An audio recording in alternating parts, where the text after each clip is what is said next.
Our job is to follow the. Coming up on First at 4, the General Assembly reaches the halfway point in Frankfort.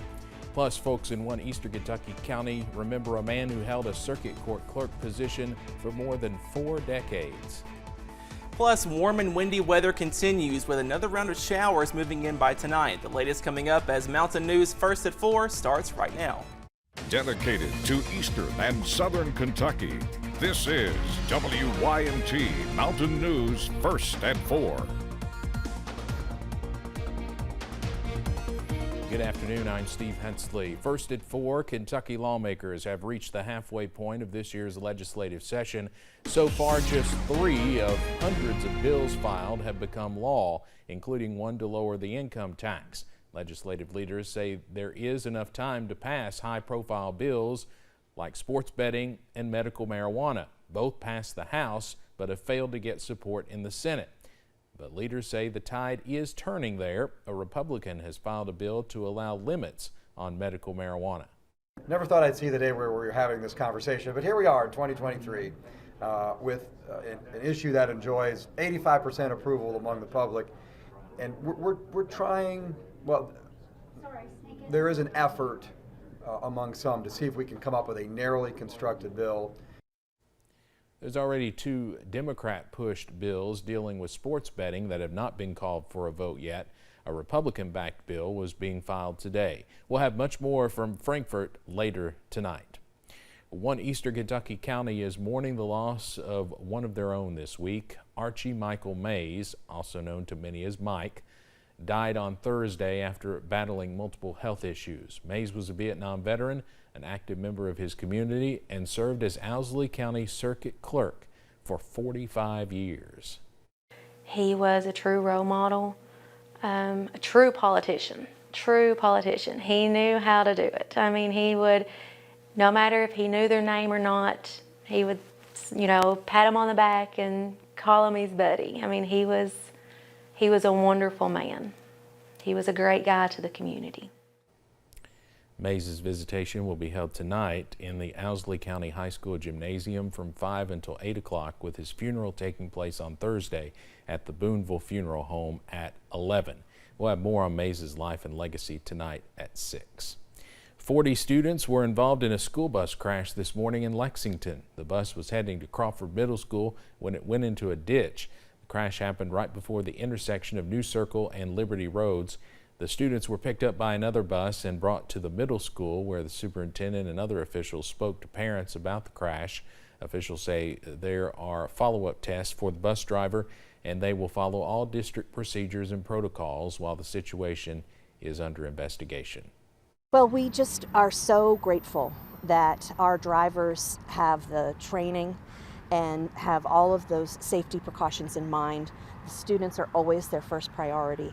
And in fact, even after this happened, the monitor from the bus insisted on riding with the students to school so that they, even though they had an unfamiliar driver, that they would have a familiar face there on the bus. And I think that just speaks to the love that our drivers and our monitors have for the kids that they take to school every day. Officials with the Fayette County Public School System say they are just happy that everyone is safe and okay.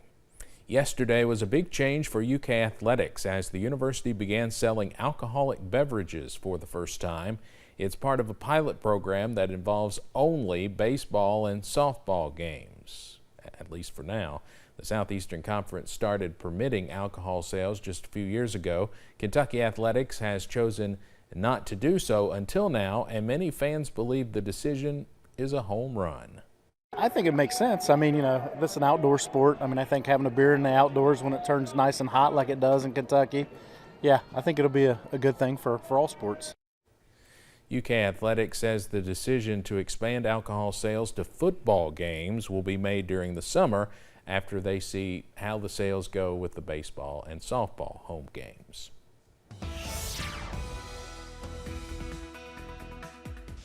Well, it's definitely a good day for some baseball and softball. Plenty of sunshine, blue sky, and warm temperatures, feeling more like summer out there than late February. Here's a live look right now over at UVA Wise, looking at plenty of sunshine back in the distance. Current temperature is 72 degrees, more than 20 degrees above average for this time of year. Check out the wind too, 24 miles per hour, so very gusty out there this afternoon. Winds gusting to 30 in London, 25 in Jackson, 20 for Williamsburg, and 21 over in Pikeville. Winds up to 30 miles per hour cannot be ruled out into this evening. And those temperatures, they are toasty for this time of year. 78 for Pikeville, 76 in Jackson, 77 right now over in Somerset. Up on radar, we are quiet, but notice back to the west and north a mess of a system. Snow and ice over portions of Wisconsin and Michigan. Severe weather over portions of Missouri and Illinois. And this is all pushing off into our direction into tonight and early Thursday.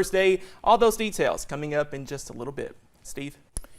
All right, Cameron, thank you. President Biden left Poland earlier this afternoon following a meeting with the Bucharest Nine and several days overseas to ramp up support for Ukraine. Ukraine is asking for the U.S. and NATO members to continue support as the country prepares to mark the one-year anniversary of the start of the war. Shortly after saying his goodbyes to the delegation at the airport, the president was seen taking a small tumble while walking up the Air Force One stairs, but he appeared uninjured. We'll have more on the president's trip coming up tonight at 5:30.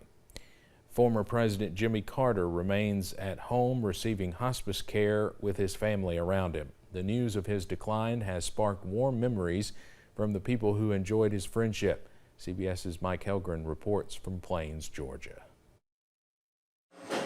At Bonita Hightower's cozy restaurant near downtown Plains, two of the regulars are also the town's most famous residents. He wants catfish. He likes fried catfish? Yeah, he likes fried. Miss Rosalind likes baked. Jimmy Carter and his wife Rosalind live just a mile away and would often have lunch delivered. Who would ever think this young lady, me, growing up in upstate New York, would land in Plains and serving the president of our United States? Hightower has been reflecting on one of her best catfish customers now that the 98-year-old former president is receiving hospice care. I just said this, a life well lived. The small downtown here in Plains, Georgia is getting ready for the national spotlight. Main Street is temporarily closed for a sprucing up as the community prepares to say goodbye to its world-famous resident. I'm just thankful that I got to know him and be here for him. Nell Ariel has enjoyed 40 years of friendship with the Carters. One of her treasured memories, joining them in Oslo, where the former president was awarded the Nobel Peace Prize. We were standing in our balcony up to their right, and it was just so impressive. Ariel's husband was the Carters' pastor, and the two couples traveled together for Habitat for Humanity, where they saw the 39th president's work ethic in action. He does not want to be distracted. He's the first one to work, the last one to quit. She says she's hoping he feels peaceful and wants the world to see him the way she does, as a good man. Mike Helgren, CBS News, Plains, Georgia. Carter served one term in office as president from 1977 to 1981. Lawmakers in 32 states seem focused on trying to restrict voting. A report from the liberal-leaning Brennan Center for Justice at New York University's law school says at least 150 state bills with that aim were introduced or pre-filed through January 25th. The analysis shows an uptick in proposed bills, making it harder to vote compared to the same time last year and the year before. The potential legislation is part of a Republican-led push to change laws after unfounded claims of fraud in 2020's presidential election. Bills in 2 states go so far as to make it easier to overturn election results. Coming up on First at 4, a major winter storm is threatening to bring dangerous conditions to parts of the northern plains and the upper Midwest. No winter weather here, but more showers are heading in our direction by tonight, and record high temperatures are possible by tomorrow. All that and more coming up right after this. On Investigate TV, we protect your pocketbook from